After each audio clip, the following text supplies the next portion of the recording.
Good morning to all प्यारे बच्चों। आप सभी का एक बार फिर से स्वागत है नए टेस्ट सीरीज में। आज का जो टेस्ट है हम लोगों का टेस्ट नंबर 5 है और मैथ का आज आपका टेस्ट है। ये सारे के सारे प्रश्न आपके प्रीवियस ईयर है जो आपके लिए संभावित प्रश्न हो सकते हैं, यानी कि आपके एग्जाम में यहीं से प्रश्न बनेंगे, तो इस कारण से आप इसको बेहतर ढंग से समझेंगे। और मेरे प्यारे भाई, आप सबसे पहले इस क्वेश्चन को खुद से सॉल्व करेंगे और सॉल्व करने के बाद ही हमारे द्वारा किए गए सॉल्यूशन को आप देखेंगे। तो चलिए बिना देर किए हुए हम लोग टेस्ट को स्टार्ट करते हैं। उम्मीद करते हैं कि आपको टेस्ट पसंद आएगा और पसंद आ जाए तो चैनल को सब्सक्राइब कर लीजिएगा और अपने दोस्तों के साथ भी शेयर वीडियो को अवश्य कर दीजिएगा। तो चलिए हम लोग शुभारंभ करते हैं। आज का सबसे फर्स्ट क्वेश्चन है कि समांतर श्रेणी 72, 63, 54, डॉट डॉट डॉट का कौन सा पद शून्य होगा? कौन सा पद शून्य होगा? 8वां पद होगा, 9वां पद होगा, 10वां पद होगा या 11वां पद होगा? कौन से पद होंगे जो आपके लिए शून्य हो सकता है? देखिए, जब भी आपके एग्जाम में इस तरह के क्वेश्चन आ जाए और आपसे कहा जाए कि शून्य पद कौन सा होगा, जैसे ही आपसे शून्यवां पद पूछा जाए तो आपको कुछ नहीं करना है। सबसे लास्ट टर्म कौन सा है? तो देखिए, सबसे अंतिम जो है वो 72 है। सबसे अंतिम पद जो है 72 है मेरे भाई, 72। अब देखना है कि इसके बीच डिफरेंस कितने का है। तो आप कहेंगे 63 और 72 के बीच डिफरेंस आता है 9 का, तो अपॉन 9 करेंगे, ठीक है। प्लस 1 करना है, प्लस 1 करना है। देखिए, 9 का 8 टाइम्स कितना होगा? तो 72, यानी कि 8 प्लस 1 कितना हो गया? 9, यानी कि 9वां पद जो होगा हमारा ये शून्य के बराबर होंगे। किसके बराबर होंगे? शून्य के बराबर होगा। तो इसका सही आंसर कौन सा होगा? ऑप्शन नंबर बी इसके सही आंसर होंगे। इससे जल्दी और इससे सटीक आंसर आपको कोई भी नहीं देगा मेरे भाई। इस वजह से देखिए कि जिस तरीका से आपको समझाया जा रहा है ये ऑब्जेक्टिव क्वेश्चन के लिए रामबाण आपके लिए साबित होगा। बात समझे?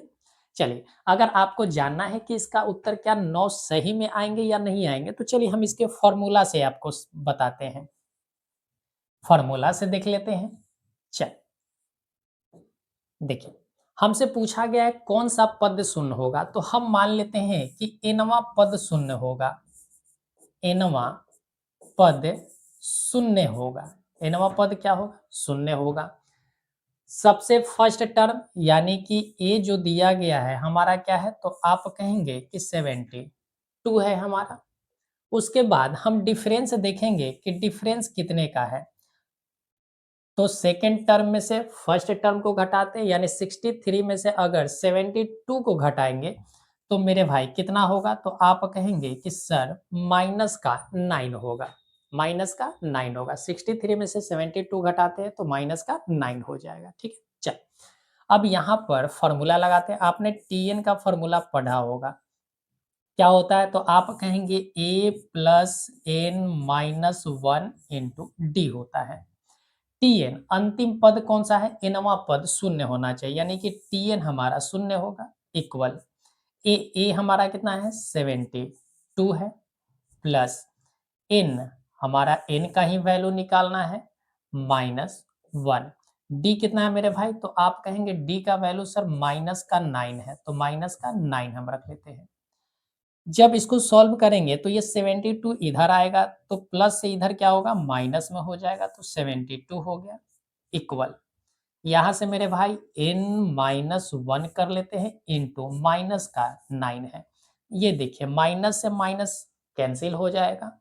9 से ये 8 टाइम्स जाएगा, 9 से ये 8 टाइम्स जाएगा, तो 8 इक्वल कितना हो गया? तो आप कहेंगे कि सर n माइनस 1 होगा। तो यहाँ से n का वैल्यू कितना होगा मेरे भाई? तो आप कहिए कि 1 इधर आएगा तो 8 प्लस 1 हो जाएगा, और 8 प्लस 1 कितना होता है? 9, यानी कि n का वैल्यू कितना आ गया? 9 आ गया।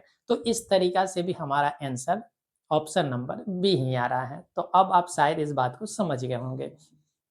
तो जब भी ऐसा क्वेश्चन आए ऑब्जेक्टिव क्वेश्चन में, हम बात कर रहे हैं ऑब्जेक्टिव क्वेश्चन की, इस वजह से मेरे भाई हम ऑब्जेक्टिव क्वेश्चन की तरह ही इसको सॉल्व कर रहे हैं। देखिए जब भी ऐसा क्वेश्चन आए तो इस तरीका से आपको शॉर्ट टर्म क्वेश्चन में और लॉन्ग टर्म क्वेश्चन में इस्तेमाल करना है। लेकिन जब ऑब्जेक्टिव क्वेश्चन में आ जाए तो आप सीधे सीधे आंसर लगाएंगे। कभी कभी सीधे उंगली से भी घी निकल जाते हैं मेरे भाई।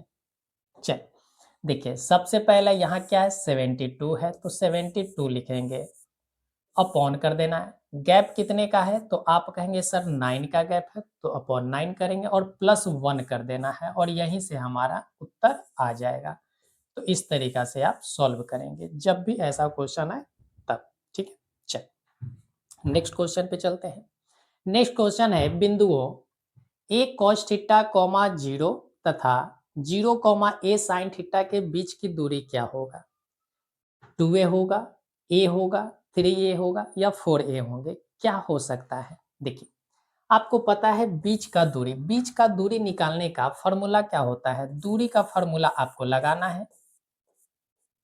तो दूरी का फॉर्मूला क्या होता है, root under x1 minus x2 का whole square plus y1 minus y2 का होल स्क्वायर, यही हमारा फॉर्मूला होता है। तो यहाँ से फॉर्मूला लगा दीजिए। इसको x1 मान लेते हैं, इसको y1 मान लेते हैं, इसको x2 मानते हैं, इसको y2 मान लेते हैं। तो x1 और x2, x1 कितना है तो आप कहेंगे कि सर x1 जो है a cos थीटा है, a cos थीटा है, माइनस x2 कितना है 0, इसमें से 0 घटाएंगे तो 0 ही बचेगा। लीजिए फिर भी हम घटा दे रहे हैं ताकि आप समझे इस बात को। प्लस है y2, y1 कितना है मेरे भाई 0 है तो 0 कर लेते हैं, माइनस y2 कितना है a साइन थीटा, तो a साइन थीटा इसका होल स्क्वायर हो गया। यहां से देखिए जब a cos थीटा का होल स्क्वायर करेंगे तो क्या होगा, तो आप कहेंगे sir a cos a square cos square theta हो जाएगा, प्लस क्या होगा तो आप कहेंगे कि a square sine square theta हो जाएगा। यहां तक किसी भी तरह से समस्या नहीं होना चाहिए। अब यहां से अगर बात करें मेरे भाई तो यहां से देखिए ए स्क्वायर हम दोनों में है तो ए स्क्वायर को हम कॉमन ले लेते हैं, तो बचेगा क्या कॉस स्क्वायर थीटा और प्लस साइन स्क्वायर थीटा। आपको पता है कि cos square theta plus sine square theta 1 के बराबर होता है, तो हम यहां से लिख सकते हैं रूट अंडर ए स्क्वायर इंटू 1। ए स्क्वायर का अंडर रूट निकालेंगे तो ए होगा और 1 का अंडर रूट 1 होता है। तो इसका सही आंसर हमारा क्या आया, ए आया। और ए कहाँ से ऑप्शन में है तो ऑप्शन नंबर बी में है, तो हमारा बी नंबर ऑप्शन सही होगा। तो इस तरीका से आप इस प्रश्न को हल कर सकते हैं। चलिए नेक्स्ट क्वेश्चन पे चलते हैं। नेक्स्ट क्वेश्चन है 1 माइनस साइन के पावर 4 थीटा इक्वल व्हाट, यानी कि जब इसे सॉल्व करेंगे तो क्या होगा। देखिए आपने एक फॉर्मूला पढ़ा होगा कि ए स्क्वायर माइनस बी स्क्वायर ये किसके बराबर होता है, तो आप कहेंगे कि सर ये ए प्लस बी और ए माइनस बी के बराबर होता है। ए स्क्वायर माइनस बी स्क्वायर क्या होता है, ए प्लस बी और ए माइनस बी होता है। क्या आपको यहाँ देखने से ऐसा कुछ लग रहा है, इस चीज को हम ऐसे लिख सकते हैं 1 का square minus sine square theta का होल स्क्वायर लिख देते हैं, कोई दिक्कत मेरे भाई। तो आप कहेंगे कि बिल्कुल नहीं सर। अब यहां से देखिए ये ए स्क्वायर और ये माइनस का बी स्क्वायर हो गया, तो इस चीज को हम क्या लिख सकते हैं, तो आप कहेंगे सर इसको हम लिख सकते हैं 1 प्लस साइन स्क्वायर थीटा और इनटू एक बार प्लस कर दिए तो एक बार हमें क्या करना होगा माइनस करना होगा, तो माइनस होगा 1 माइनस साइन स्क्वायर थीटा। इतनी बात आप समझ गए होंगे। अब आपको पता है फॉर्मूला कि साइन स्क्वायर थीटा और प्लस का कॉस स्क्वायर थीटा 1 के बराबर होता है, तो यहां से हम 1 माइनस साइन स्क्वायर थीटा बराबर लिख सकते हैं कॉस स्क्वायर थीटा। क्या लिख सकते हैं, कॉस स्क्वायर थीटा लिख सकते हैं। तो यहां से क्या हम इसके जगह पर 1 माइनस साइन स्क्वायर थीटा के जगह पर क्या हम कॉस स्क्वायर थीटा लिख सकते हैं? बिल्कुल लिख सकते हैं सर। तो यहाँ पर हम इसके जगह पर क्या लिख देते हैं? Cos square theta. तो यहाँ पर जैसे ही हमने कॉस स्क्वायर थीटा लिखा तो क्या बना? Cos square theta into 1 plus sine square theta. तो क्या ये ऑप्शन हमारा मैच कर रहा है? Cos square theta plus 1 plus sine square theta. तो ये देखिए हमारा ऑप्शन नंबर ए ही हमारा मैच कर रहा है। ऑप्शन नंबर ए हमारा सही आंसर हो जाएगा। Cos square theta into 1 plus sine square theta. Option number A हमारा सही आंसर हो जाएगा। तो इस तरीके से इस क्वेश्चन को सॉल्व कर सकते हैं। क्वेश्चन है मेरे भाई, ट्रायंगल ए बी सी में एक्स कॉमा वाई क्रमशः भुजाएं ए बी और ए सी पर दो बिंदु हैं तथा एक्स वाई पैरेलल है बी सी का। एक्स वाई जो है वो कह रहा है कि समानांतर है बी सी के। तो कह रहा है कि यदि ए एक्स अनुपात एक्स बी बराबर हो जाए 2:3 के, तो कह रहा है कि ए वाई अनुपात वाई सी का मान क्या होगा। तो यहाँ से सबसे पहले एक ट्रायंगल का निर्माण कर लेते हैं कि एक ट्रायंगल हमें चाहिए, तो एक ट्रायंगल हम बना लेते हैं। तो ये रहा हमारा ट्रायंगल, ठीक है। अब यहाँ से बोला है कि 2 पॉइंट है। सबसे पहले हम इसका नामकरण ले लेते हैं। तो नामकरण क्या होगा? पहले तो यहाँ पर एक लाइन ड्रॉ कर लेते हैं। तो एक लाइन हमने ड्रॉ कर लिया। अब यहाँ से हम नामकरण कर देते हैं। ये ए है, ये बी है और ये सी है। तो ए बी सी हमारा ट्रायंगल हो गया। एक्स जो है ए बी पर है, एक्स और वाई जो है, देखिए पहले एक्स की चर्चा है, इसका मतलब एक्स की चर्चा पहले हुआ तो ए बी लाइन पर होगा। तो ए बी लाइन पर एक्स हो गया। और वाई की चर्चा बाद में है तो वाई ए सी पर है, तो वाई ए सी पर हो गया। 2 पॉइंट थे। और कह रहा है कि ये दोनों पैरेलल लाइन है। पैरेलल लाइन है इसका मतलब कि ये वाली रेखा और ये वाली रेखा दोनों समानांतर है। दोनों क्या है? समानांतर है। तो थेल्स थ्योरम के अनुसार ध्यान रखिएगा कि जब हम सिमिलैरिटी का नियम लगाते हैं तो यहाँ से ए एक्स अपॉन एक्स बी का वही अनुपात होता है जो ए वाई अपॉन वाई सी का अनुपात होगा। जो ए वाई अनुपात वाई सी का अनुपात होगा, ये थेल्स थ्योरम के अनुसार। या इसी को हम कह सकते हैं कि ए एक्स अपॉन ए बी क्या हो गया? ए बी हो गया, बराबर होगा मेरे भाई ए वाई अनुपात ए सी के। यहां से आप दो चीजों को ध्यान में रखेंगे। यहां से दो चीजों को आप ध्यान में रखेंगे। तो देखिए यहां से कहा गया है क्वेश्चन आपका कि ए एक्स 2 है तो एक्स भी 3 है। तो ए एक्स 2 हुआ तो ये हमारा 3 हो गया। तो देखिए इस अनुपात के अनुसार एक्स अनुपात एक्स बी जो है वही ए वाई अनुपात वाई सी है। इसका मतलब कि ए वाई भी 2 होगा और वाई सी भी 3 होंगे। तो इसका सही आंसर 2:3 होगा और 2:3 हमारा ऑप्शन नंबर बी में है। ऑप्शन नंबर बी हमारा सही आंसर होगा मेरे भाई। बात समझे आप? बात को समझे, बोलिए।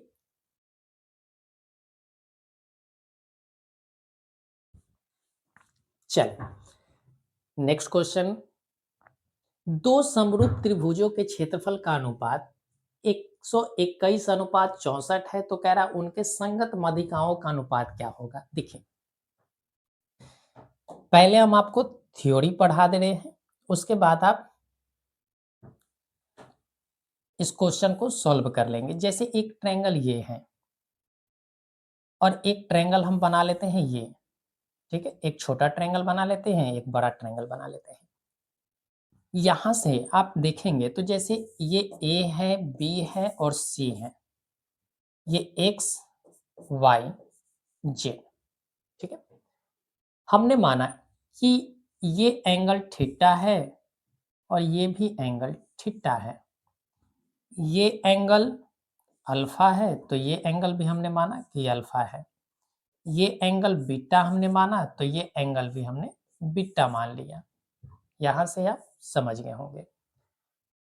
तो अगर ये दोनों ट्रायंगल अगर सिमिलर है, समरूप है, समरूप कहने का अर्थ होता है कि एक समान जैसा है। देखिए समरूप और कॉन्ग्रुएंट यानी सिमिलर और कॉन्ग्रुएंट में दोनों में फर्क है। फर्क क्या है कि सिमिलर ट्रायंगल में होता क्या है कि इसके साइज का अनुपात और इसके साइज का अनुपात, दोनों का अनुपात बराबर होना चाहिए। बराबर होने का क्या मतलब है कि जैसे थीटा के सामने ये साइड कौन सा है, बीसी। थीटा के सामने का साइड बीसी है, तो बीसी और यहां से थीटा के सामने का क्या है तो एक्स जेड। तो यहाँ पर इन दोनों का जो अनुपात होगा, इन दोनों साइड का जो अनुपात होगा, वही अनुपात इस वाले एंगल का भी होगा। यानी कि यहाँ एंगल अल्फा, अल्फा के सामने का साइड कौन सा है, तो आप कहेंगे कि सर एसी है। और यहाँ पर अल्फा के सामने आप कहेंगे सर एक्स, यहाँ पर क्या है एक्स जेड है। यहाँ पर मेरे भाई वाई जेड है, इसको ध्यान रखेंगे, ये वाई जेड है। इसी तरीका से बिट्टा के सामने का साइड ए बी हुआ, बिट्टा के सामने का साइड ए बी हुआ, अपॉन यहाँ पर बिट्टा के सामने का साइड एक्स वाई हुआ। तो इन सभी का अनुपात बराबर होगा, इन सभी का अनुपात बराबर होगा मेरे भाई। पहला कंसेप्ट। दूसरा कंसेप्ट ये ध्यान रखेंगे कि इनका जो हाइट होगा, अगर हम यहाँ पर एक हाइट ड्रॉ करते हैं, एक हाइट अगर हम ड्रॉ करते हैं, देखिए ये हमने एक हाइट डाला, यहाँ भी एक हमने हाइट डाला। तो इसका अगर हाइट हम मान लेते हैं कि ये h1 है और ये h2 है, तो यहाँ पर हाइट का भी रेशियो समान होगा। यानी कि यहाँ पर हम कहेंगे कि h1 अपॉन h2 भी क्या होगा, इसका भी अनुपात बराबर होगा। ये भी कंसेप्ट क्लियर होना चाहिए। अब इस बात को और ध्यान रखिएगा कि एरिया जो होगा, एरिया जो होगा मेरे भाई, यानी कि इसका क्षेत्रफल जो होगा, वो क्षेत्रफल का अनुपात ध्यान रखेगा। एरिया का अगर हम बात करें तो डेल्टा 1 अपॉन डेल्टा 2 जो है, जिसको हमने एरिया कहा है, जिसको हमने एरिया, अच्छा इसको हम हटा दे रहे हैं, आप सीधे एरिया से समझे। इसका क्या होगा, तो इन सभी का स्क्वायर होगा, इन सभी का साइड का स्क्वायर होगा। साइड का क्या होगा, साइड 1 अपॉन साइड 2 का होल स्क्वायर होगा। या इसी को आप कहेंगे कि h1 अपॉन h2 का होल स्क्वायर होगा। ये भी आप ध्यान में रखेंगे। साथ ही साथ इस पॉइंट को भी ध्यान रखें कि जो माध्यिका होगा, क्या होगा, माध्यिका जो होगा मेरे भाई, वो माध्यिका क्या होंगे, माध्यिका यानी कि इनके बीच का, अगर ये मिड पॉइंट है तो ये माध्यिका होगा। माध्यिका भी क्या होंगे, तो यानी कि m1, माध्यिका को हम m1 और m2 कर देते हैं, तो इसका भी अनुपात बराबर होगा, इसका भी अनुपात बराबर होगा। तो यहाँ से हम लिख सकते हैं कि m1 बटा m2 भी इसका क्या होगा, स्क्वायर हो जाएगा, इसका भी स्क्वायर होगा। तो यहाँ से ये सारे थ्योरी अगर आप सीख गए, तो अब इस क्वेश्चन को बनाना आसान हो गया मेरे भाई। देखिए हमें दिया गया है क्षेत्रफल, हमें क्या दिया गया है, क्षेत्रफल दिया गया। ये देखिए क्षेत्रफल का अनुपात दिया गया है सर, और हमसे पूछा गया है माध्यिका का अनुपात, हमसे क्या पूछा गया है, माध्यिका का अनुपात पूछा गया है। तो देखिए एरिया क्या है, माध्यिका का स्क्वायर है। एरिया जो है यानी कि A1 अपॉन A2 जो है, हम कह सकते हैं कि ये किसके बराबर है, तो आप कहेंगे सर m1 अपॉन m2 का होल स्क्वायर है। क्या है, होल स्क्वायर है। तो a1 और a2 के जगह पर हम क्या है, 121 164 है। तो जैसे ही हम यहाँ से अगर हम इसको रूट हटाए, यहाँ से स्क्वायर हटाए, तो मेरे भाई ये क्या चढ़ जाएगा, रूट चढ़ जाएगा। ये क्या चढ़ेगा, रूट चढ़ जाएगा सर। रूट चढ़ेंगे इसका मतलब है कि इसका हमें अंडर रूट निकालना होगा। तो इसका सर आप क्या निकाल लो, अंडर रूट निकाल लो। तो अंडर रूट क्या होगा, 11:8 होगा सर। क्या होगा, 11:8 होगा। तो यही देखिए 11:8 जो हुआ वही m1 और m2 हुआ। तो इसका सही आंसर क्या होगा मेरे भाई, तो ऑप्शन नंबर ए हो जाएगा सर। ऑप्शन नंबर ए हो जाएगा, यानी कि 11:8 हो जाएगा। तो देखिए कि जब समरूप त्रिभुज से जो भी क्वेश्चन आया, तो हम आपको एक क्या दे दिए, पूरी थ्योरी आपको हाथ में थमा दिए। इससे क्या हुआ कि इस पर कोई भी आधारित क्वेश्चन अगर एग्जामिनर बनाए तो आप उसको छोड़ कर ना आए। हम यही चाहते हैं कि आप फुल एंड फुल मार्क्स लाएं, टोटल में से टोटल मार्क्स लाइए, तब जाकर मजा आएगा। उस रणभूमि में दौड़ने का मजा तभी आता है जब दौड़ने का मजा भी ले और साथ ही साथ सीखने का मजा भी ले, तभी मजा आएगा मेरे भाई। तो यहाँ सीखेंगे भी और साथ ही साथ दौड़ेंगे भी। चल अगले प्रश्न की ओर चलते हैं। देखिए अब इसी से रिलेटेड एक और क्वेश्चन आ गया, कह रहा है कि दो समरूप त्रिभुज के परिमाप। अब यहीं पर एक चीज और समझे, यहीं पर एक और चीज बात आप समझ जाइए ताकि हमें अलग नहीं बताना पड़े। देखिए अगर यही चीज और किसके बराबर हो जाए, परिमाप अगर दे दिया जाए, तो पेरीमीटर यानी कि परिमाप का भी जो अनुपात होगा मेरे भाई, परिमाप 1 और परिमाप 2, इनका भी अनुपात इसी के बराबर होगा। तो हम कह सकते हैं कि एरिया जो होगा मेरे भाई, वो भी परिमाप के, किसके, परिमाप 1 और बटा परिमाप परिमाप 2 के क्या हो जाएगा, होल स्क्वायर के बराबर होगा। ये भी इसके स्क्वायर के बराबर होता है। ठीक है, चल तो हमारा प्रश्न क्या था कि दो समरूप त्रिभुजों का परिमाप 30 सेंटीमीटर और 20 सेंटीमीटर दिया गया है। ठीक है, यानी कि एक पेरीमीटर P1 30 सेंटीमीटर है और P2 मेरे भाई 20 सेंटीमीटर है। ठीक है, तो कह रहा है कि यदि पहले त्रिभुज की एक भुजा की लंबाई, पहले त्रिभुज की एक भुजा यानी कि A1 की लंबाई दिया गया 18 सेंटीमीटर, और कह रहा है कि इसके दूसरे संगत भुजा की लंबाई यानी कि A2 की लंबाई क्या होगा, हमसे ये पूछा है। तो क्या आप इस थ्योरी का इस्तेमाल करके आप बना सकते हैं या नहीं। देखिए परिमाप का जो अनुपात है वही साइड का अनुपात है, जो परिमाप का अनुपात वही साइड का अनुपात है। तो यहां से हम कह सकते हैं कि सर 30/20 का जो अनुपात है वही अनुपात 18/A2 का होगा, क्योंकि A2 हमें निकालने हैं। तो यहाँ से देखिए 0 से 0 कैंसिल, 3 से ये 6 बार में जाएगा, तो A2 यहाँ पर A2 बराबर क्या हो गया मेरे भाई, 6 का डबल 12 हो गया सर। यानी कि इसका आंसर कितना हो गया, 12 सेंटीमीटर। इसका आंसर 12 सेंटीमीटर। तो ऑप्शन नंबर डी हमारा सही आंसर होगा। ऑप्शन नंबर डी हमारा सही आंसर होगा। तो आप पिछले क्वेश्चन में आपने थ्योरी सीखा और तुरंत आपको अप्लाई करने के लिए हमने एक क्वेश्चन डाला था। चलिए क्वेश्चन है कि एक समबाहु त्रिभुज का क्षेत्रफल 36√3 सेंटीमीटर स्क्वायर है, तो इसकी भुजा क्या होगी। देखिए कभी भी अगर आपसे पूछा जाए समबाहु त्रिभुज, समबाहु त्रिभुज का क्षेत्रफल, तो क्षेत्रफल क्या होता है, √3/4 गुना भुजा स्क्वायर, भुजा स्क्वायर होता है। यहीं पर अगर समबाहु त्रिभुज की हाइट पूछ दी जाए, समबाहु त्रिभुज की ऊंचाई अगर पूछा जाए, क्योंकि ये भी क्वेश्चन आते हैं, तो आएंगे तो आप क्या करें, छोड़कर तो आना नहीं है। तो यहां से ध्यान रखेंगे √3/2 गुना भुजा होता है। तो यहां से दो आपको फॉर्मूले याद रखने हैं। हमसे दिया गया क्षेत्रफल, तो क्षेत्रफल के बराबर हम क्षेत्रफल को रखेंगे। क्षेत्रफल क्या होता है, तो आप कहेंगे कि समबाहु त्रिभुज का क्षेत्रफल √3/4 गुना भुजा स्क्वायर, यानी कि क्षेत्रफल दिया है 36√3। अब इसको आप लिख लिए होंगे, तो इसको हम मिटा देते हैं, इसको हम मिटा देते हैं। देखिए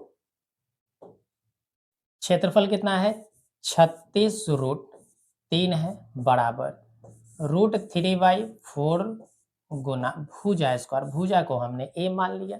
देखिए √3 से √3 कैंसिल हो जाएगा, तो बचा क्या, तो आप कहेंगे कि सर 36 गुना 4 बराबर ए स्क्वायर हो जाएगा।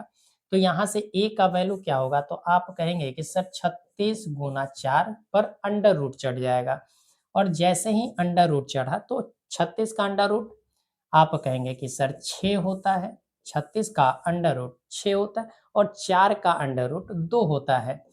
तो सर यहाँ से आया क्या 12 सेंटीमीटर, यानी कि हमारा इसकी भुजा जो है कितनी सेंटीमीटर है, तो आप कहेंगे कि सर 12 सेंटीमीटर होगा।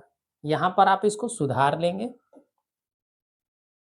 सुधार लेना है आपको, क्योंकि यहाँ पर क्या होगा, ये 12 सेंटीमीटर, ये 14 सेंटीमीटर, ये 11 सेंटीमीटर और ये रहा 13 सेंटीमीटर। तो इसका सही आंसर ऑप्शन नंबर बी होगा। ऑप्शन नंबर बी इसका सही आंसर होगा। चल, क्वेश्चन है, एक वृत्त है जिसकी त्रिज्या 7 सेंटीमीटर है, किसी बाह्य बिंदु P से स्पर्श रेखा PT की लंबाई 24 सेंटीमीटर है। यदि O वृत्त का केंद्र है तो OP की लंबाई क्या होगी। देखें, जैसे जैसे क्वेश्चन कहे ना, वैसे वैसे आपको सॉल्यूशन करना है।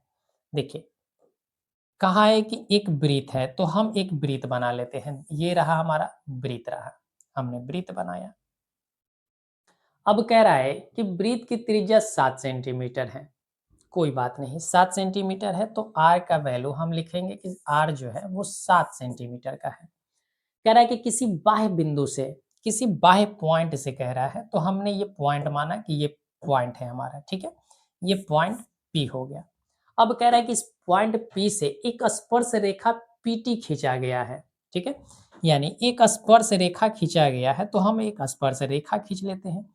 तो ये रहा एक स्पर्श रेखा, ये रहा एक स्पर्श रेखा, ठीक है, तो हमने एक स्पर्श रेखा खींचा है। चल, और कह रहा है कि इसकी लंबाई जो है 24 सेंटीमीटर है, इसकी लंबाई 24 सेंटीमीटर है, तो ये इसका रहा 24 सेंटीमीटर।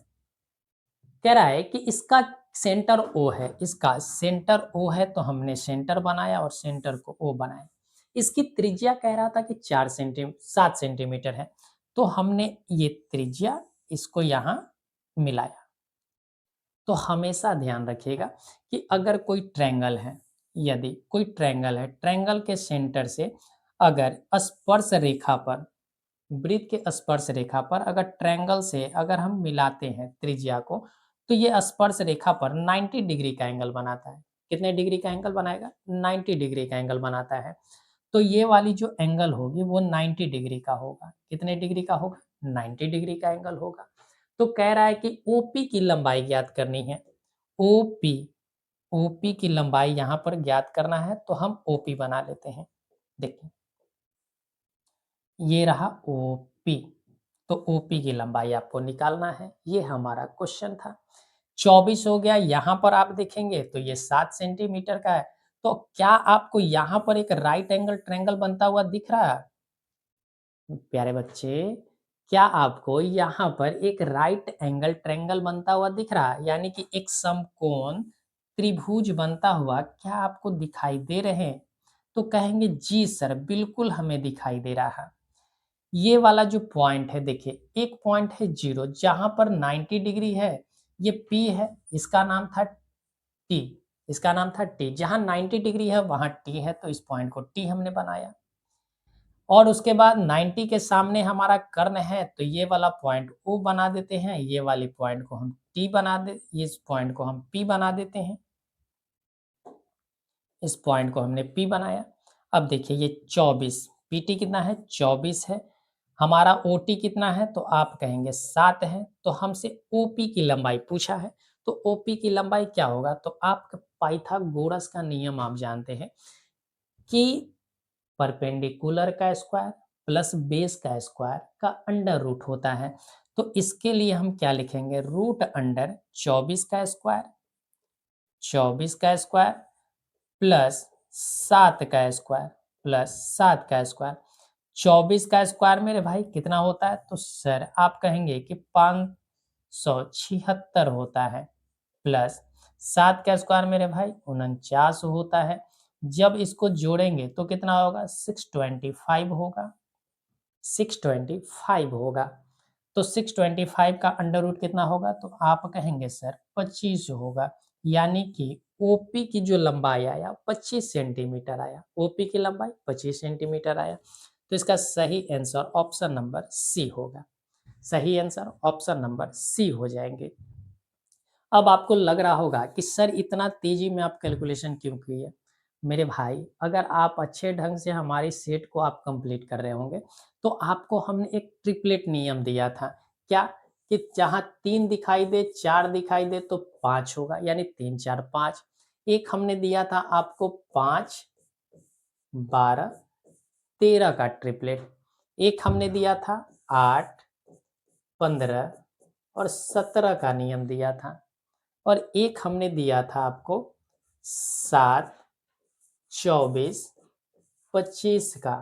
अगर ये 4 आप ट्रिपलेट याद रखते हैं तो आप डायरेक्ट उत्तर लगा सकते थे, क्योंकि ये सारा का सारा पाइथागोरस के नियम पर आधारित होगा।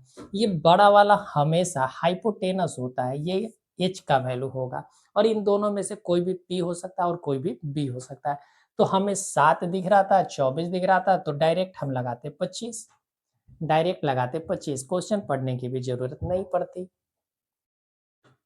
क्वेश्चन है किसी बाह्य बिंदु P से वृत्त पर खींची गई एक स्पर्श रेखा है। देखिए उसी तरह का क्वेश्चन है तो पहले हम डायग्राम भी बनाते चलेंगे।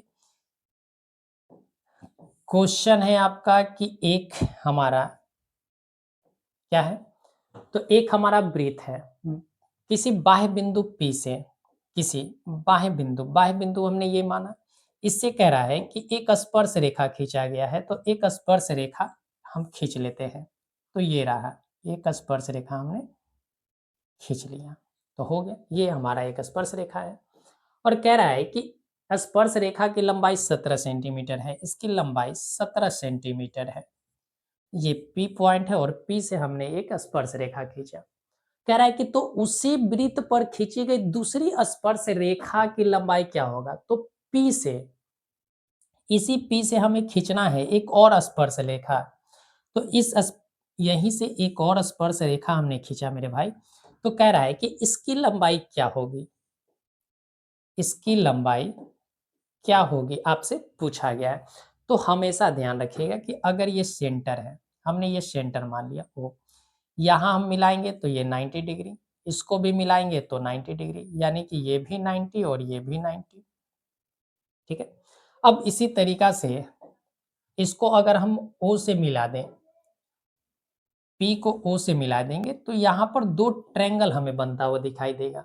दो ट्रायंगल हमें बनते हुए दिखाई देंगे। एक ट्रायंगल तो हमारा ये वाला रहा और एक ट्रायंगल ये वाला रहा, और ये दोनों के दोनों ट्रायंगल जो होंगे वो सर्वांग सम होगा, यानी कि ये वाला ट्रायंगल ट्रायंगल और ये ट्रायंगल दोनों सर्वांग सम होंगे, यानी कि इसके सारे अंग बराबर होंगे, सारे एंगल बराबर होंगे, सारे साइड बराबर होंगे।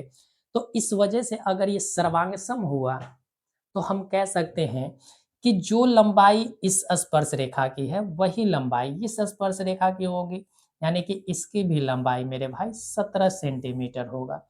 तो ध्यान रखेंगे आप हमेशा इस बात का कि कभी भी एक पॉइंट से अगर वृत्त पर दो स्पर्श रेखाएं खींची जा रही है तो दोनों स्पर्श रेखाएं की लंबाई हमेशा इक्वल होता है, हमेशा इक्वल होते हैं। इस बात को आप अच्छे ढंग से याद रखेंगे। तो इसका सही ऑप्शन ऑप्शन नंबर सी होगा।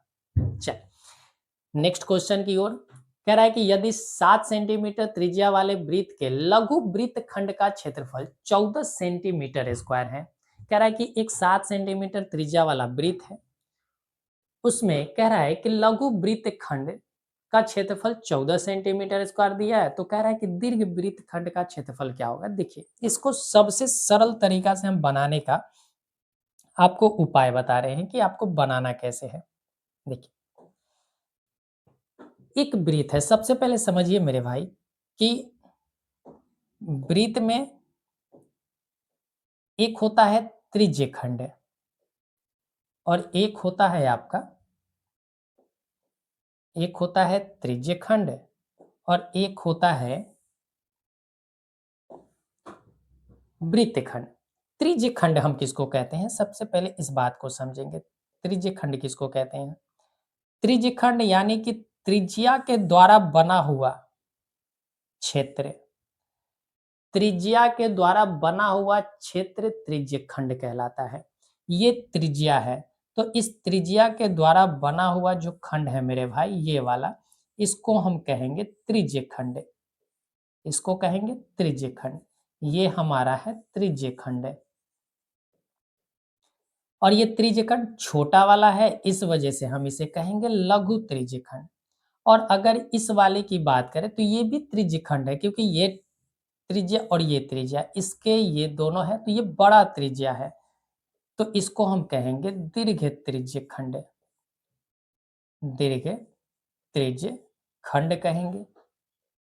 लेकिन अगर वृत्तखंड की बात की जाए तो वृत्तखंड हमेशा ध्यान रखिएगा कि जीवा के द्वारा बनाया जाता है। किसके द्वारा बनाया जाता है? जीवा के द्वारा बनाया जाता है।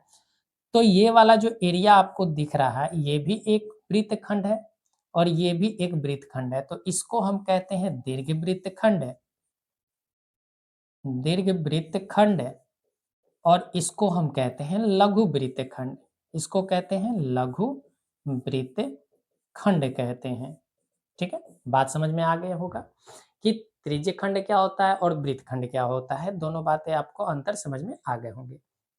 देखिए, हमसे पूछा गया लघु वृत्तखंड से, ठीक है, तो अब हम इसको रफ कर लेते हैं, इसको हम हटा लेते हैं, इसको हम हटा लेते हैं।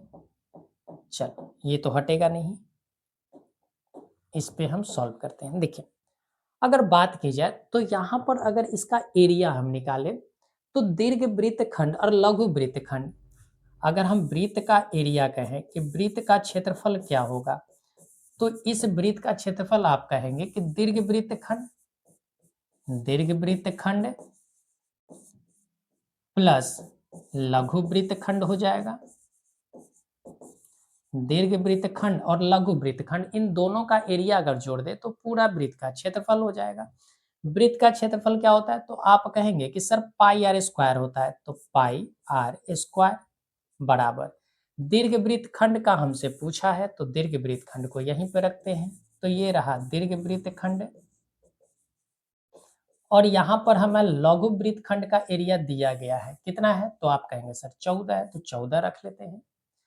पाई आर स्क्वायर, पाई, पाई का वैल्यू कितना होता है, तो आप कहेंगे 22/7 होता है। आर स्क्वायर, आर का वैल्यू कितना है, 7 है, तो 7 गुना 7 रख लेते हैं, बराबर क्या होगा, 7 से 7 गया तो 22 सते 154 हो गया, 154 बराबर क्या हो गया। अब देखिए दीर्घ वृत्तखंड, ये रहा दीर्घ, अब शॉर्ट में हम लिखते हैं, और प्लस 14, तो 14 जब इधर आएगा तो क्या होगा, तो 14 हमें घटाना पड़ेगा, तो बचेगा क्या, 140। यानी कि जैसे ही हमने 14 को इधर लाया तो 154 में से 14 घटेंगे तो बचा क्या, 140।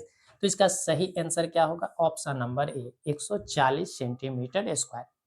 तो जब भी ऐसा क्वेश्चन आए तो आप संपूर्ण वृत्त का एरिया निकालिए और उसमें से कोई एक वृत्तखंड का एरिया दिया रहेगा उसको घटा दीजिए, तो बचा हुआ शेष जो रहा एरिया वो हमारा उसका एरिया हो जाएगा।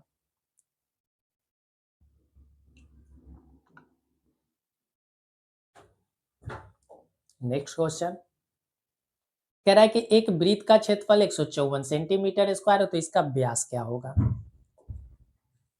कभी भी ऐसा प्रश्न आपको दिखे तो क्या करना है, सिंपल सा फॉर्मूला लगाना है। वृत्त का एरिया क्या होता है, अभी अभी हमने कहा पाई आर स्क्वायर होता है, और ये किसके बराबर है, तो आप कहेंगे 154 के बराबर है। पाई का वैल्यू 22/7 होता है, आर स्क्वायर हमें पता करना है, बराबर 154 हो गया। तो 22 सते क्या होता है, तो आप कहेंगे सर 154 होता है, तो यहाँ से आर स्क्वायर बराबर क्या होगा, 7 गुना 7 हो गया सर।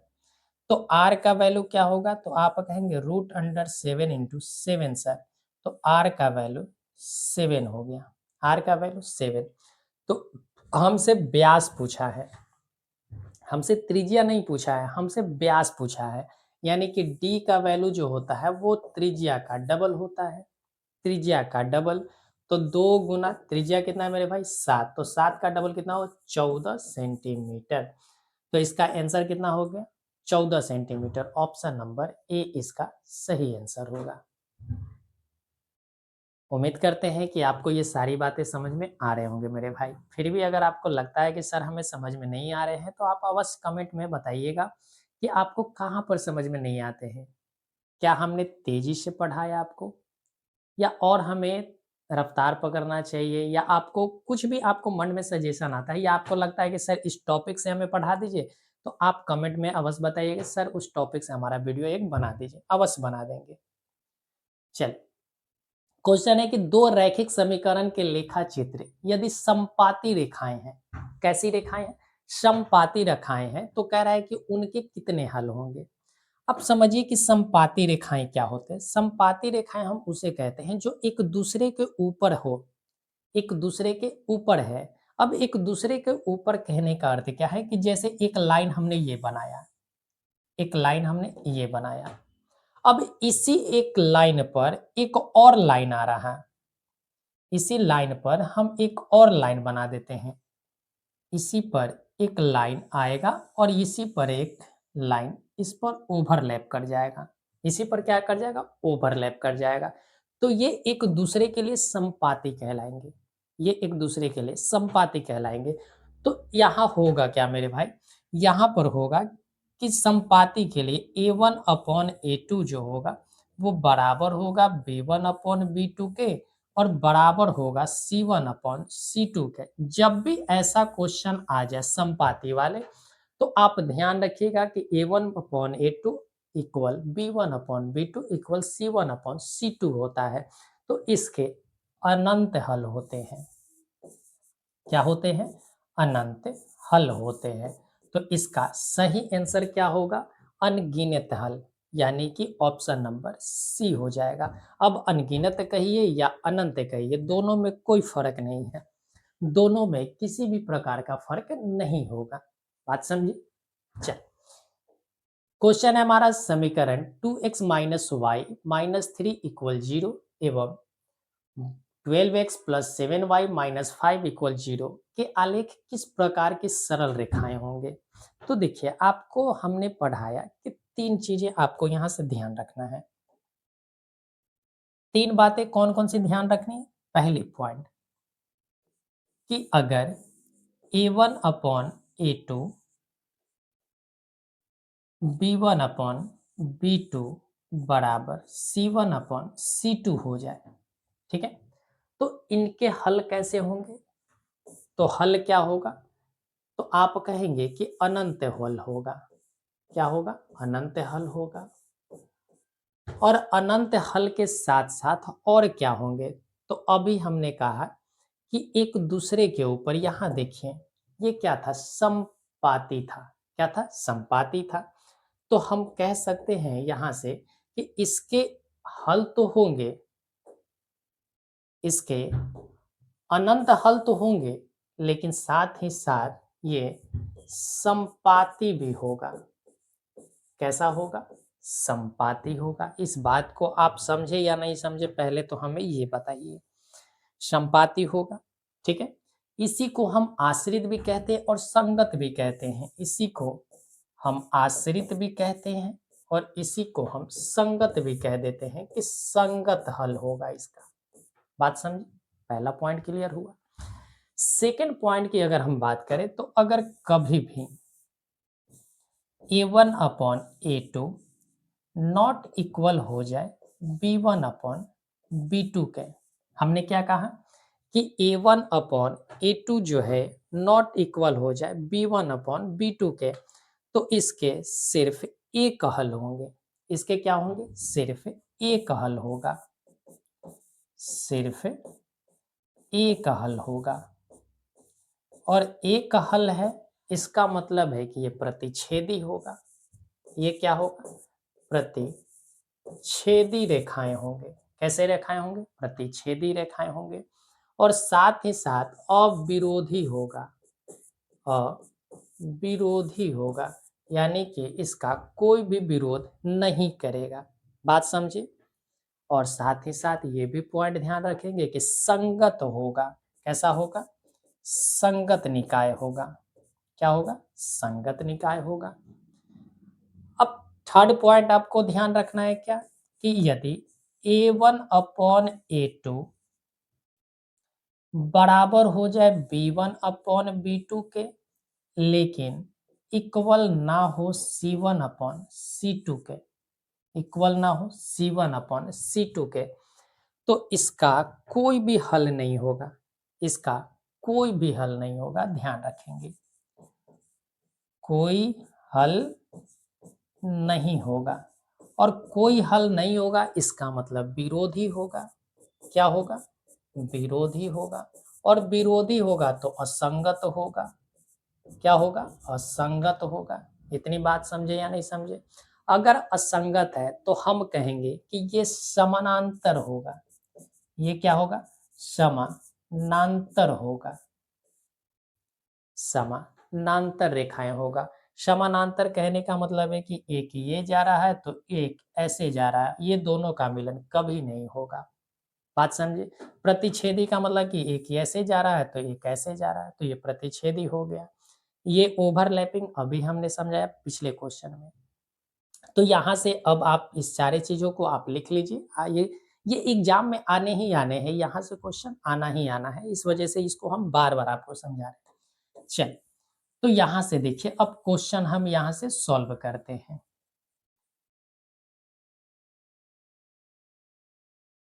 क्वेश्चन हमारा क्या था?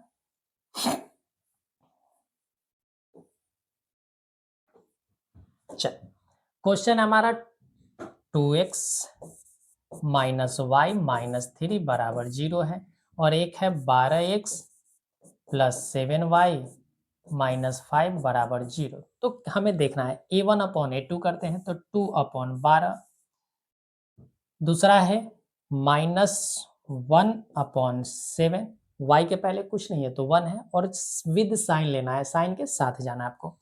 3 के पहले माइनस का 3 और 5 है तो माइनस का 5 है। तो ये अब यहाँ पर देखिए, क्या ये बराबर है? बिल्कुल नहीं है, और ना तो इसके बराबर है, यानी कि यहाँ पर कोई इक्वल नहीं है। इसका मतलब है कि ये एक प्रतिच्छेदी रेखाएं हैं। ये क्या है? एक प्रतिच्छेदी रेखाएं हैं। तो इसका सही आंसर ऑप्शन नंबर सी हो जाएगा। अगर ये तीनों कंसेप्ट आपको पता है तो आप सही आंसर तक आप पहुंच सकते हैं आसानी से। क्वेश्चन है x माइनस वाई इक्वल 0 का आलेख कैसी सरल रेखा होगी? x माइनस वाई का बराबर 0 है तो इसका आलेख कैसा होगा? किस प्रकार का सरल रेखा हो? देखिए, जब भी ऐसा क्वेश्चन मिले आपको तो आप x और y का वैल्यू निकालें। अगर x का वैल्यू हम 0 रखते हैं, x अगर हम 0 रखते हैं तो y का वैल्यू भी क्या आएगा? तो आप कहेंगे सर 0 आएगा, यानी कि 0 कॉमा 0 हो जाएगा। यदि y का वैल्यू हम 0 रख रहे हैं तो x का वैल्यू भी 0 होगा, यानी कि हर कंडीशन में 0 0, यानी ओरिजिन दिखा रहा है, यानी कि मूल बिंदु से जाती हुई हमें ये सरल रेखाएं होगी।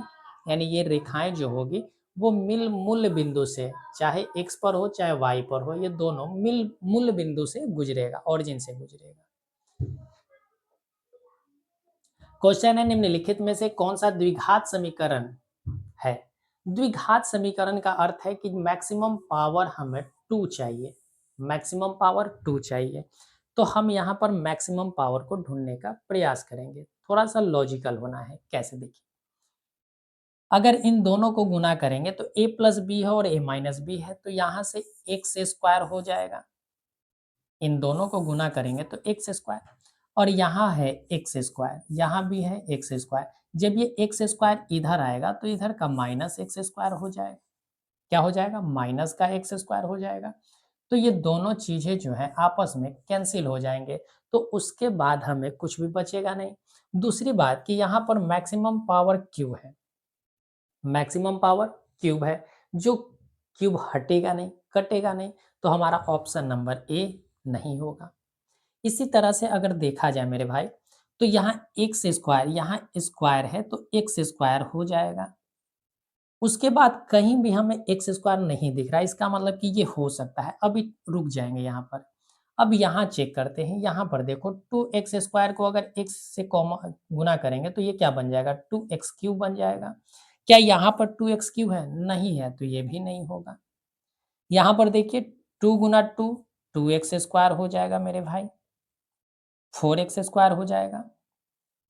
और यहाँ है, अगर इसको सॉल्व किया जाए, देखिए अगर हम इस चीज को सॉल्व करें, थोड़ा सा समझे यहाँ पर, तो क्या होगा? एलसीएम 2x होगा, तो यहाँ पर हम लिख सकते हैं कि 4x square plus 1 upon 2x। बराबर 4x²। अब ये इधर जाएगा तो क्या बना देगा, तो आप कहेंगे सर 4x² प्लस 1 बराबर 4, 4 का डबल 8 हो जाएगा, और x² है और x करेंगे तो x³ हो जाएगा। तो यहाँ पर मैक्सिमम पावर क्यूब हो रहा है मेरे भाई, तो ये भी नहीं होगा। इसका मतलब 100% हमारा सही आंसर ऑप्शन नंबर बी होगा। सही आंसर ऑप्शन नंबर बी होगा। अगर आप इसे सॉल्व करना चाहते हैं तो खुद से सॉल्व कीजिए मेरे भाई, या आप देखिए कोई दिक्कत नहीं है, इसको सॉल्व कर देते हैं। नहीं तो आप कहेंगे कि सर सॉल्यूशन तो आप करते नहीं हैं। चलिए देखिए, हमें ऑप्शन नंबर बी को सॉल्व करना है। x प्लस 2 का होल स्क्वायर क्या होगा, तो आप कहेंगे कि सर x² प्लस 2 का स्क्वायर 4, अब प्लस 2x, 2 दूना 4 है, 4 4x, यही होगा। 2ab 2ab, तो 2 दूना 4 और 4 गुना x, 4x हो गया, बराबर ये कितना है 3x है, तो 3x और प्लस कितना हो गया 4 का 3 गुना 12 होता है। तो इसको सॉल्व करेंगे तो x², 3x को इधर लाते हैं तो 4x में से 3x गया तो बचा x, 12 को इधर लाएंगे तो क्या बचेगा, तो माइनस का 8 बराबर 0। तो ये हमारा एक द्विघात समीकरण मिला। ऐसा भी प्रश्न आ सकता है कि आपको द्विघात समीकरण में उत्तर देना होगा, ठीक है। तो इसके सही आंसर ऑप्शन नंबर बी हो जाएगा। चल, नेक्स्ट क्वेश्चन है, यदि समीकरण 2x² plus px minus 3 equal 0 एक मूल्य है -3 हो, तो कह रहा है कि p का मान क्या होगा, यानी आपको p का मान बताना है। देखिए, इतनी बात तो हमें पता है कि जब हम किसी भी इक्वेशन को सॉल्व करते हैं, किसी भी द्विघात समीकरण को सॉल्व करते हैं, तो इनके दो मूल होते हैं, एक तो अल्फा मान लेते हैं और एक बीटा। यानी कि यहाँ से दो वैल्यू निकलते हैं, x के कितने वैल्यू निकलते हैं, दो वैल्यू, उसी को हम मूल कहते हैं। एक मूल कह रहा है कि 3 है, एक मूल 3, हम मान लेते हैं कि अल्फा जो है वो किसके बराबर है, 3 के बराबर है। तो हमें बीटा का वैल्यू निकालना होगा। अब यहाँ से अगर समझे आप, तो अल्फा प्लस बीटा क्या होता है, तो आप कहेंगे कि सर माइनस का बी अपॉन ए होता है, तो माइनस का बी, एक्स का पहला पी है तो माइनस का पी होगा, और ए की जगह पर 2 है तो माइनस का पी बटा 2 हो जाएगा। सर ये तो हमारा अल्फा प्लस बीटा हुआ।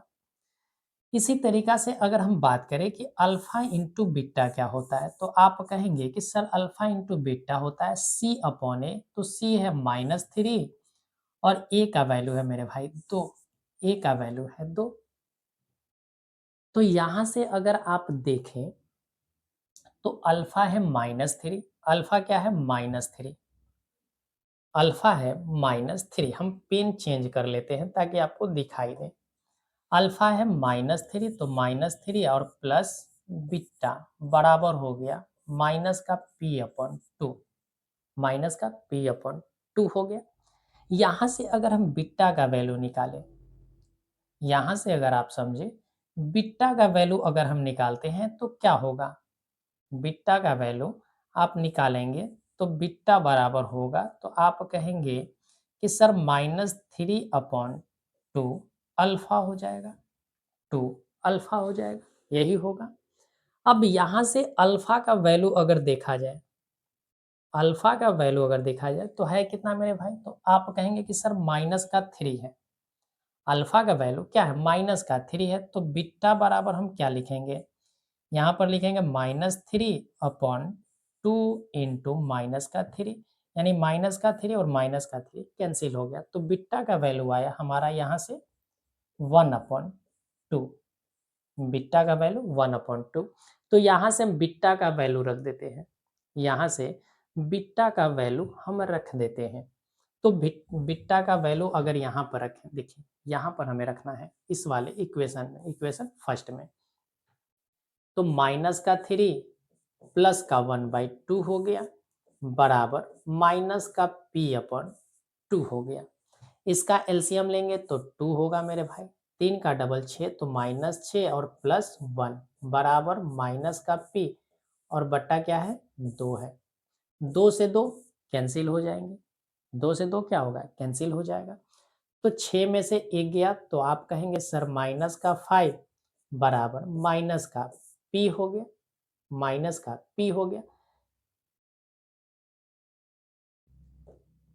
माइनस माइनस से माइनस कैंसिल, तो p बराबर कितना हो गया, तो आप कहेंगे कि सर p बराबर 5 हो गया, p बराबर 5 हो गया। तो हमसे p का ही वैल्यू पूछा था, तो इसका सही आंसर क्या हो गया, ऑप्शन नंबर बी हो गया।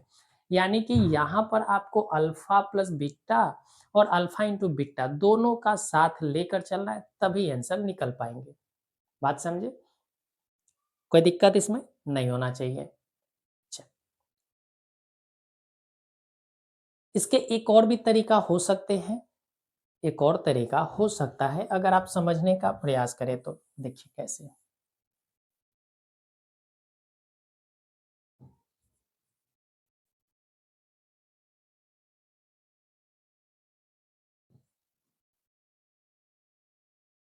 एक और तरीका हो सकता है कि आपको पता है कि इन दोनों को हम मल्टीप्लाई करते तो 6, तो माइनस का 6 हुआ। 6 को इस तरीका से ब्रेक करना है कि गुना करने पर 6 हो जाए और जब हम जोड़ घटाव करें तो इसका कुछ ना कुछ वैल्यू आ जाए।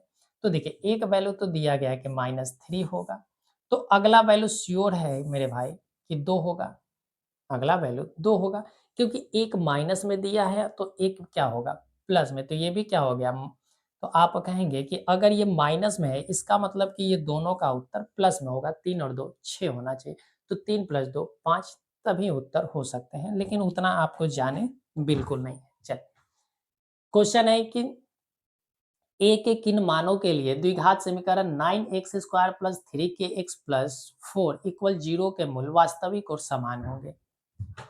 हमसे क्या कहा है कि एक इक्वेशन दिया गया है, इक्वेशन क्या है मेरे भाई, तो इक्वेशन है हमारा 9x² + 3kx + 4 = 0 है, और कह रहा है कि इसका मूल वास्तविक और समान है, मूल जो है वास्तविक और समान है।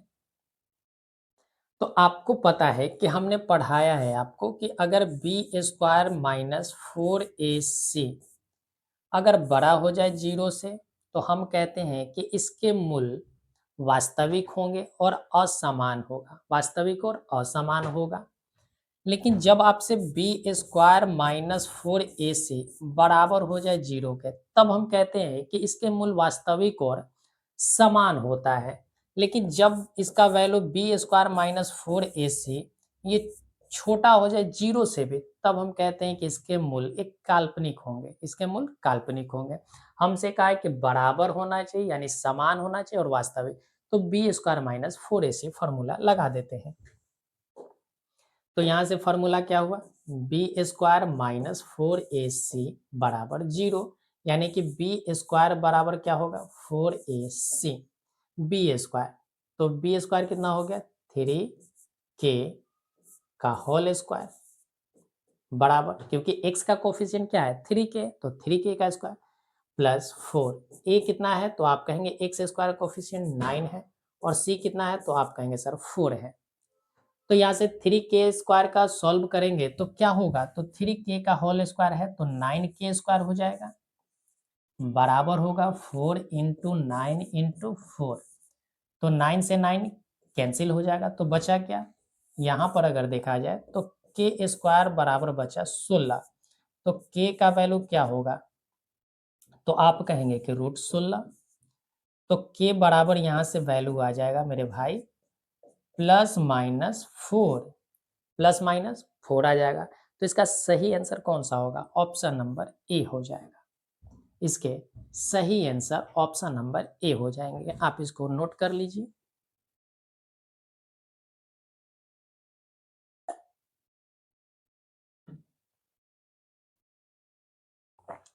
चल, क्वेश्चन है द्विघात समीकरण a² p² x² - q² बराबर 0 के मूल हैं। देखिए ये अपने आप में एक बेहतरीन क्वेश्चन है, अगर इसको अच्छे ढंग से समझ के जाइएगा मेरे भाई, हो सकता है क्वेश्चन ऐसा बना दे एग्जामिनर। देखिए आपने एक फॉर्मूला पढ़ा है कि a² - b² बराबर क्या होता है, तो आप कहेंगे कि सर a + b होता है और a - b होता है। क्या आपने ये फॉर्मूला पढ़ा है, तो कहेंगे सर आज ही के क्लास में हमने पढ़ा है और सीखा भी है। तो क्या इस चीज को हम ऐसे लिख सकते हैं, a p एक्स का होल स्क्वायर। क्या हम इस चीज को ऐसे लिख सकते हैं या नहीं लिख सकते? बिल्कुल लिखा जा सकता है। और माइनस क्या हो गया, क्यू का होल स्क्वायर हो गया। तो यहाँ से क्या बना, ए स्क्वायर माइनस बी स्क्वायर बना। तो इसका क्या हो जाएगा, तो आप कहेंगे कि इसको हम लिख सकते हैं A P x plus Q, और एक बार लिखेंगे A P x minus Q. लिख सकते हैं? कहेंगे कि जी सर बिल्कुल लिख सकते हैं। और ये किसके बराबर है, तो आप कहेंगे सर जीरो के बराबर है। अगर ये जीरो के बराबर है तो हम कहेंगे कि सर ए पी एक्स, ये क्या है, A P x plus Q zero के बराबर होगा। और इसी तरीका से ए पी एक्स से माइनस क्यू भी जीरो के बराबर होगा। ये दोनों चीज होंगे या नहीं होंगे, तो कहेंगे सर बिल्कुल होगा। तो यहां से अगर निकाला जाए तो ए पी एक्स बराबर माइनस का क्यू, तो यहां से एक्स बराबर हो जाएगा माइनस का Q upon A P, Q upon A P हो जाएगा। इस इक्वेशन को सॉल्व करें तो ए पी एक्स बराबर क्यू हो जाएगा। तो एक्स का value Q upon A P हो जाएगा। तो यहाँ से x का वैल्यू 2 आ रहे, एक तो निगेटिव में आ रहा है और एक तो हम इसको पॉजिटिव भी कह सकते हैं, पॉजिटिव में आ रहा है। तो हमारा उत्तर जो भी होगा वो क्या होगा, q अपॉन AP में होगा।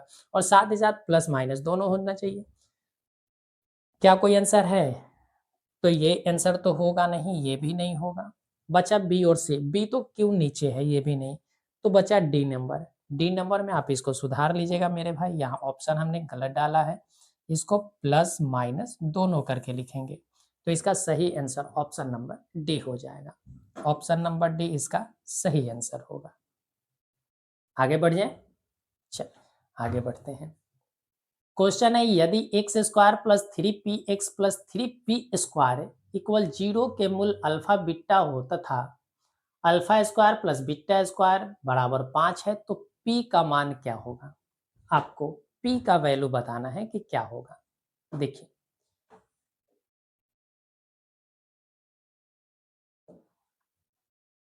इक्वेशन दिया गया है आपको क्या, x square plus three P x plus two P square बराबर जीरो।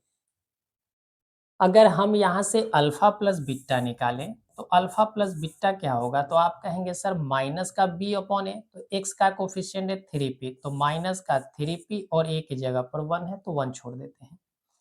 यहाँ पर अगर अल्फा इंटू बीटा हम निकाले तो क्या होगा, सी अपॉन ए। सी के जगह पर टू पी स्क्वायर है और अपॉन क्या है, वन, तो वन को ऐसे ही छोड़ देते, कोई दिक्कत नहीं होगा। तो यहाँ से अल्फा प्लस बीटा भी हम निकाल लिए और अल्फा इंटू बीटा भी निकाल लिए। हमसे दिया गया है alpha square plus beta square. तो अल्फा स्क्वायर बीटा स्क्वायर को हम क्या लिख सकते हैं, alpha square plus beta square को हम क्या लिख सकते हैं, तो कहेंगे कि सर अल्फा प्लस बीटा का होल स्क्वायर माइनस का two alpha into beta sir लिख दीजिए। Alpha square plus beta square को हम लिख सकते हैं अल्फा प्लस बीटा का whole square minus two alpha into beta लिख सकते हैं। अल्फा प्लस बीटा का स्क्वायर मेरे भाई 5 दिया गया, तो 5 हमने लिखा इक्वल अल्फा प्लस बीटा कितना है, तो कहेंगे कि सर माइनस का थ्री पी है, तो माइनस का थ्री पी का क्या हो जाएगा, होल स्क्वायर हो जाएगा minus two alpha into beta है। तो अल्फा इंटू बीटा कितना है, तो आप कहेंगे सर टू पी स्क्वायर है, तो हमने टू पी स्क्वायर हमने लिखा। यहां से अगर देखा जाए तो 5 इक्वल हो गया थ्री पी स्क्वायर, तो तीन का स्क्वायर कितना हो जाएगा, तो आप कहेंगे 9 होगा, पी का स्क्वायर पी स्क्वायर हो गया। ये कितना, दो का डबल चार होता है, तो चार, और पी का स्क्वायर है तो पी स्क्वायर। तो यहां से बचा क्या मेरे भाई, तो 5 बराबर बचा, 9 में से 4 गया 5 पी स्क्वायर, तो 5 से 5 गया, तो पी स्क्वायर का वैल्यू जो आया वो 1 के बराबर आया। तो पी का वैल्यू क्या होगा, तो आप कहेंगे sir plus minus root under 1 हो गया, और 1 का अंडर रूट मेरे भाई 1 होता है, तो p का वैल्यू हम कह सकते हैं कि प्लस माइनस 1 होगा। तो हमारा सही ऑप्शन ऑप्शन नंबर सी होगा। सही आंसर ऑप्शन नंबर सी हो जाएंगे। तो इस तरीका से आपको बनाने होंगे। उम्मीद करते हैं कि आपको अच्छा लग रहा होगा, आपको सॉल्यूशन समझ में आ रहे होंगे और आप टेस्ट का आनंद भी ले पा रहे होंगे। चलिए अगले क्वेश्चन की ओर चलते हैं। क्वेश्चन है द्विघात समीकरण x square minus 15x plus 50 equal 0 के मूलों के योग एवं मूलों के गुणनफल का अनुपात क्या होगा। देखिए अभी हमने पढ़ा मूलों का योगफल और मूलों का गुणनफल, इसका अनुपात निकालना है। यानी कि योगफल के लिए अल्फा प्लस बीटा निकालना है और गुणनफल के लिए अल्फा इंटू बीटा निकालना है, और इन दोनों का अनुपात निकालना है। अल्फा प्लस बीटा क्या होता है, तो आप कहेंगे सर माइनस बी अपॉन ए, तो यह माइनस है और माइनस 15 ए की जगह पर 1 हो कोई दिक्कत नहीं, अनुपात है। अल्फा इंटू बीटा सी अपॉन ए होता है, तो 50 अपॉन 1 यानी 50/1 हो जाएगा। माइनस माइनस क्या हो गया 15 हो, प्लस हो गया तो प्लस का 15 अनुपात 50 हो गया। इसको जब काटेंगे तो 5 का 3 गुना है और ये 5 का 10 गुना है, यानी हमारा उत्तर क्या होगा मेरे भाई, तो कहेंगे कि सर 3:10 होगा। तो ऑप्शन नंबर ए हमारा सही आंसर होगा। ऑप्शन नंबर ए सही आंसर होंगे। क्वेश्चन है यदि द्विघात समीकरण के मूल -5 एवं -1 है तो द्विघात समीकरण होगा। देखिए हमने आपको बताया है कि जब भी ऐसा मूल आपको दिया रहे तो ध्यान रखना है कि -5 है, ये क्या है -5 है, और ये क्या है -1 है। तो जैसे ही माइनस दिया गया है इसका मतलब है कि जब हम इसे सॉल्व किए होंगे तो x ये आया कैसा होगा, ये x प्लस 5 रहा होगा बराबर 0 के, और यहाँ से रहा होगा x प्लस 1 बराबर 0 रहा होगा। तभी यहाँ से सॉल्व किए होंगे तो x का वैल्यू -5 और x का वैल्यू यहाँ पर -1 आया होगा। तो आपको कुछ नहीं करना है, इसका साइन बदल कर जोड़ देना है। साइन बदल कर क्या करना है, जोड़ देना है। तो देखिए जब इसका साइन बदलकर हम जोड़ेंगे तो क्या होगा, साइन बदल देना है। आपको क्या करना है, साइन बदलना है। -5 है तो +5 लेना है, और या -1 है तो +1 लेना है, और इसको जोड़ेंगे तो कितना होगा, तो आप कहेंगे 6 होगा, यानी कि प्लस का 6। और इसको जब हम गुना करेंगे यानी कि 5 इंटू 1 करेंगे तो कितना होगा 5, क्या होगा 5 होगा। बात समझिए, ये किसके बराबर होता है, तो आप कहेंगे सर ये अल्फा प्लस बीटा के जगह पर होता है, और ये क्या होता है, तो आप कहेंगे सर अल्फा इंटू बीटा के बराबर होता है। तो अल्फा प्लस बीटा कौन सा होता है, तो ये अल्फा प्लस बीटा होता है। ये क्या होता है, अल्फा प्लस बीटा होता है। ठीक है, और इसको हम अल्फा इंटू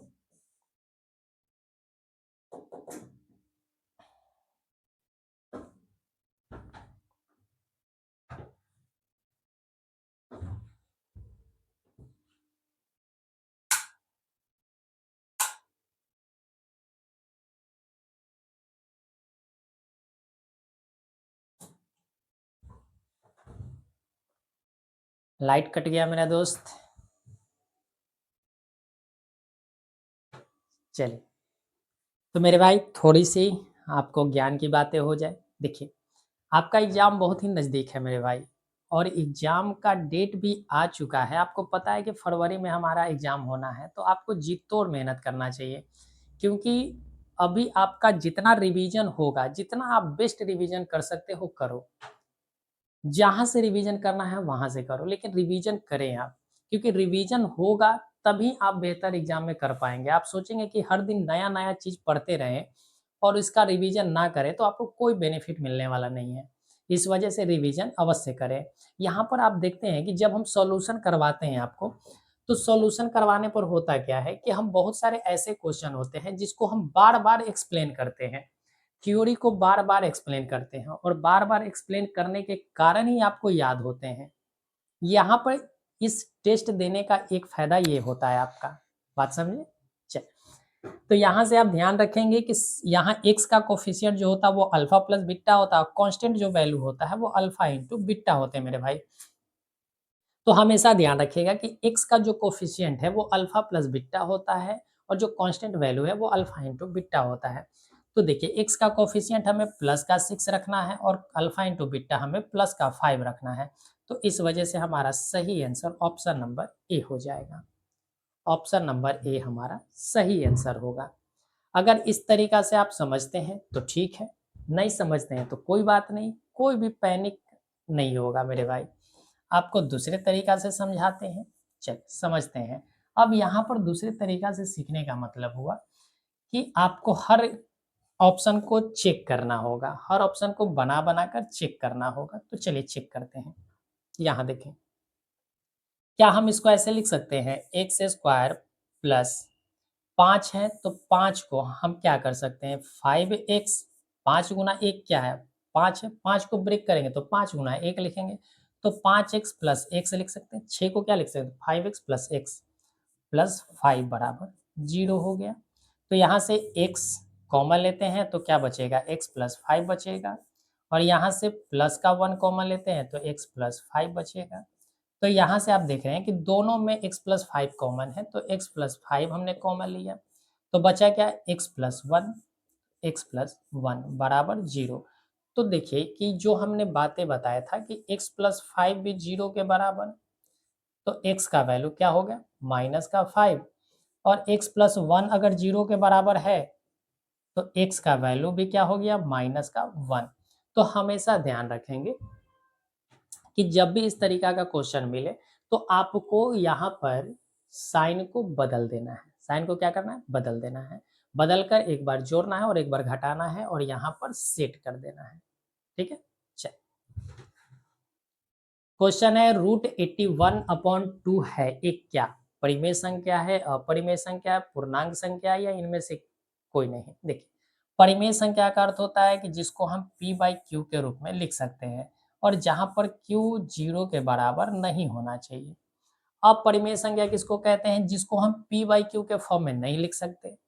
सेकंड कंडीशन कि जिसका हम अंडर रूट नहीं निकाल सकते, अंडर रूट नहीं निकाल सकते, अंडर क्यूब रूट नहीं निकाल सकते, अंडर फोर्थ रूट नहीं निकाल सकते, जिसका हम अंडर रूट में नहीं निकाल सकते वो हमारा क्या होगा अपरिमेय। पूर्णांक यानी कि जो पूरा पूरा अंक हो, जो पूरा पूरा अंक है वो पूर्णांक होगा। ठीक है, अब बहुत सारे ऐसे बच्चा होंगे जो देखेंगे कि रूट चढ़ा हुआ है और मारेंगे अपरिमेय संख्या, आप करेंगे ऐसे एग्जामिनर करेगा ऐसे, तो ऐसे बिल्कुल नहीं करना है। √81 का जब हम निकालेंगे वर्गमूल तो क्या होगा 9 हो जाएगा और अपॉन क्या हो गया 2, तो 9/2 क्या आपको दिख रहा है p/q के फॉर्म में, यानी कि ये एक परिमेय संख्या है, ये एक परिमेय संख्या है। बात समझे। चल क्वेश्चन है 192 के अभाज्य गुणनखंड में 2 का घातांक क्या होगा, 2 का घातांक क्या होगा। ठीक है, चलो तो 192 को आप ब्रेक करें, 192 को ब्रेक करें, पहले 2 से ब्रेक कर लेते हैं। 2 से ब्रेक करेंगे तो 2 निम 18 होता है और 2 छक 12 होता है। फिर 2 से भाग करेंगे तो 2 से कितने बार जाएगा 2 चौका 8 होता है, 2 अट्ठे 16 होता है। फिर 2 से भाग करेंगे तो कहेंगे कि सर 24 का डबल 48 होता है। फिर 2 से भाग करेंगे तो 2 12 24 होता है सर। फिर 2 से भाग करेंगे तो 2 छक 12 होता है सर, और फिर 2 से भाग करेंगे तो 2 तिया 6 होता है। यानी कि 192 को हम क्या लिख सकते हैं, 192 को हम लिख सकते हैं 2 गुना 2 गुना 2 गुना 2 गुना 2 गुना 2 गुना 3 लिख सकते हैं, बिल्कुल लिख सकते हैं। तो क्या इसी चीज को हम ऐसे लिख सकते हैं 2 गुना 3, अब 2 कितनी बार है 1 2 3 4 5 6, तो 2 के पावर 6 और गुना 3 के पावर 1 लिख सकते हैं। तो हमसे पूछा है कि 2 का घातांक क्या होगा, तो 2 का घातांक क्या है मेरे भाई 6 है, तो इसका आंसर क्या हो जाएगा ऑप्शन नंबर सी 6 हो जाएगा। बात समझे। चल सेकेंड लास्ट क्वेश्चन है, कह रहा है कि यदि भाग एल्गोरिथम ए बराबर बी क्यू प्लस आर में ए 72 है, क्यू 8 है तथा आर 0 है तो बी का मान क्या होगा, बी का वैल्यू आपको बताने हैं। तो जब भी ऐसा क्वेश्चन आ जाए, जब भी ऐसा क्वेश्चन आपको दिखे तो आपको क्या करना है, यहाँ पर जो जो जिसका जिसका वैल्यू दिखना है, दिया गया है, उसको पुट कर देना है। जैसे यहाँ दिया गया है फॉर्मूला, यहाँ पर क्वेश्चन क्या है कि ए बराबर बी क्यू है और प्लस आर है। यहाँ कह रहा है कि ए का वैल्यू 72 है, तो ए के जगह पर 72 रख दीजिए। बी का वैल्यू हमसे पूछा है, क्यू का वैल्यू 8 दिया गया है तो 8 रख लेते हैं, प्लस आर कितना है तो 0 है, तो ये 0 रख दीजिए, कोई दिक्कत नहीं होना चाहिए। ये हमने 0 रख दिया। अब यहाँ से क्या होगा मेरे भाई, 0 को जब इधर लाएंगे तो 0 का कोई मतलब है नहीं, तो यहाँ क्या 0 को मतलब नहीं है, तो हम 0 को हटा देते हैं, सीधी सी बात। तो बचा क्या, 8 निम 72, तो बी का वैल्यू हो गया 9 और यही हमारा आंसर होगा। तो ऑप्शन नंबर ए इसका सही आंसर होगा। ऑप्शन नंबर ए इसका सही आंसर होगा। बात क्लियर है? चल, क्वेश्चन है, निम्नलिखित में किसका दशमलव प्रसार शांत है? दशमलव प्रसार शांत है, हमने कईयों बार आपको समझाया है। शांत प्रसार के लिए हमेशा आपको ध्यान रखना है कि कोई भी नीचे में, यानी कि जो आपका हर है, यानी डिनोमिनेटर जो है हर में, किसी भी तरह का अभाज्य संख्या न हो, अभाज्य संख्या न हो। दो हो सकता है अभाज्य संख्या, लेकिन दो के अलावा कोई भी अभाज्य संख्या नहीं होना चाहिए। तो देखिए 15 में 5 और 3, 5 भी अभाज्य संख्या, 3 भी अभाज्य संख्या। 5 से तो ये कट जाएगा, लेकिन 3 से नहीं कटेगा, तो इस वजह से ये ऑप्शन नहीं होगा। 160 को हम लिख सकते हैं क्या, तो आप कहेंगे कि 160 को, 160 में कहीं भी मेरे भाई ना तो कोई अभाज्य संख्या आता है, केवल दो ही आते हैं, तो ये हो जाएगा। 35 में देखा जाए तो ये 7 है, अभाज्य संख्या 7 है, तो 7 से 6 नहीं कटेगा, गया। 60 है, 60 में आता है 3, 3 से 17 नहीं जाएगा, तो ये भी गया। तो एक ही ऑप्शन बचा, ऑप्शन नंबर बी। तो मेरे भाई उम्मीद करते हैं कि आपको आज के ये 25 क्वेश्चन आपको बेहतर ढंग से समझ में आया होगा और आप आज के टेस्ट को एंजॉय भी किए होंगे, नए नए चीज़ों को सीखे भी होंगे, आपको कुछ कंसेप्ट भी सीखने को मिला होगा। उम्मीद करते हैं कि आप अच्छे ढंग से इसकी प्रैक्टिस अवश्य करेंगे। तो ऐसे ही नए वीडियो के लिए आप इंतजार कीजिए, नए टेस्ट सीरीज के लिए आप तैयार रहें। आपके लिए ऐसे ही मेहनत करके हम एक छोटा छोटा सा प्रयास हम अवश्य आपके लिए लेकर आएंगे टेस्ट के फॉर्म में, जो आपके एग्जाम में आपको मार्क्स इंप्रूव करने में मदद मिलेगा। और यहाँ पर जितने सारे आपको चीज़ें पढ़ाई जाएगी वो सारा का सारा एग्जाम ओरिएंटेड होगा, हम कहीं से भी बाहर से कुछ भी नहीं लाएंगे। एक हम ऐसा प्लानिंग भी कर रहे हैं मेरे भाई कि आपके लिए हम चैप्टर वाइज चैप्टर आपकी प्रैक्टिस करवाएं मैथ का।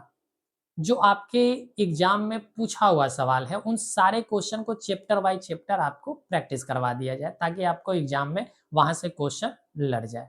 बात समझे? तो चलिए, वीडियो अच्छा लगा है तो वीडियो को लाइक कर दीजिए, अपने दोस्तों के साथ शेयर कर दीजिए, और आप अगर चैनल को सब्सक्राइब नहीं किए तो चैनल को भी सब्सक्राइब कर लीजिए मेरे भाई, ताकि हमें एक आपके तरफ से मोटिवेशन मिलता रहे। तो चलिए फिर मिलते हैं अगले वीडियो में, तब तक आप अपना ख्याल रखें।